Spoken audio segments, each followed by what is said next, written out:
ایک بابا جی تھے جو جوتے پالش کیا کرتے تھے.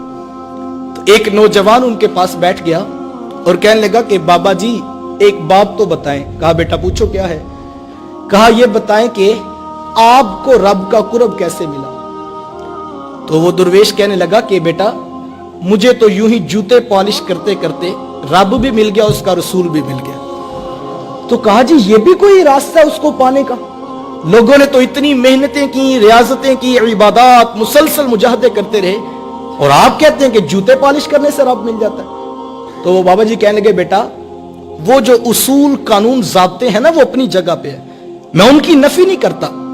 تم نے پوچھا کہ آپ کو رب کیسے ملا, تو مجھے تو یوں ہی جوتے پالش کرتے کرتے اپنا رب بھی مل گیا, اپنا رسول بھی مل گیا. تو نوجوان کہنے لگا بابا جی اس راز سے پردہ تو اٹھائیں. تو جو بابا جی نے بات کہی وہ بڑی خوبصورت تھی. وہ بابا جی کہنے لگے بیٹا میں جب بھی کسی شخص کا جوتا پالش کیا کرتا تو اسے خوب ایمانداری, محنت, اخلاص سے اس کو خوب چمکا کے پالش کرتا, اس لیے کہ اس نے 2 آنے مجھے دینے ہوتے تھے. کہا نہیں وہ تو اس نے دینے ہوتے تھے, وہ تو پہلے طے ہوتے تھے, لیکن میں جوتا خوب صرف اس لیے چمکا دیا کرتا کہ یہ اس شخص کا جوتا ہے کہ جس رسول کا میں کلمہ پڑھتا ہوں ان کا یہ بھی کلمہ پڑھتا ہے, جس رسول سے میں محبت کرتا ہوں ان کا یہ بھی پیار کرنے والا ہے, جس رسول کی شفاعت پہ میری نظر لگی ہوئی ہے ان کا چاہنے والا یہ بھی ہے. میرے رب کو یہ میری ادا اتنی پسند آئی, اس نے اپنا قرب بھی عطا کر دیا, اپنے محبوب کا قرب بھی عطا کر دیا.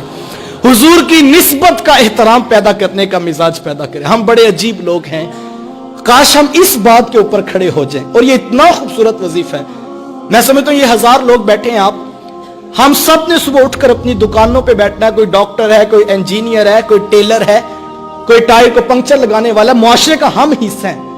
میں کہتا ہوں اگر ہم یہ عہد کر لیں کہ جو ہماری دکان پہ صبح آ رہا ہے وہ کوئی پرایا نہیں, اس کے ہاتھوں میں بھی ان کا دامن ہے جن کی شفاعت پہ ہماری نگاہ لگی ہے.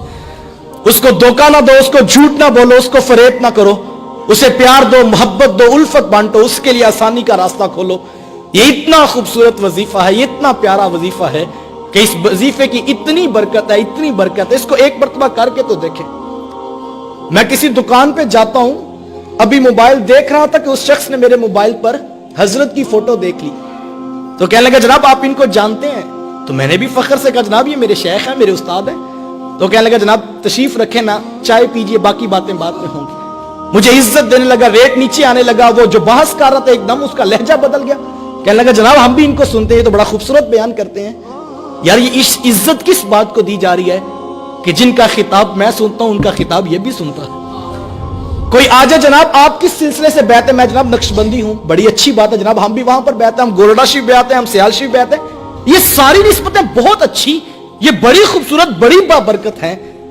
لیکن یار کوئی آ جائے اس کے پاس بیعت کا رنگ نہ بھی ہو, اس کے پاس گنبد خضرا کے مکی کی بیعت ہو, اس کی عزت کرنی چاہیے یا کہ نہیں کرنی چاہیے. اور میں کہتا ہوں جو اس بات پہ محبتیں بانٹے پھر تو رب فرشتوں کی بھی ڈیوٹیاں لگاتا ہوگا نا کہ گاہکوں کا رخ اس دکان پہ موڑ دو. یہاں پر گاہکی نہیں دیکھی جاتی, یہاں محمد کی نسبت دیکھی جاتی ہے, یہاں میرے رسول کی امت کو پیار دیا جاتا ہے. میرے شیخ فرمایا کرتے اگر میں آپ کے بچوں سے پیار کروں تو آپ کو اچھا لگوں گا نا, آپ میرے بچوں سے پیار کریں تو مجھے اچھے لگیں گے نا.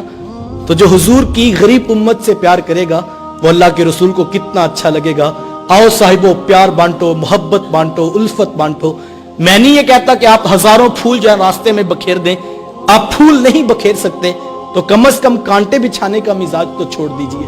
آپ پھول نہیں بکھیر سکتے, کوشش کر کے کچھ کانٹے کم کرنے کی ہی ذمہ داری قبول کر لیجئے. آئیں امت کو جوڑ کر امت بن کر جینے کا مزاج پیدا کریں. اچھی بات دوسروں تک پہنچانا صدقہ جاریہ ہے. ویڈیو زیادہ سے زیادہ شیئر کیجئے.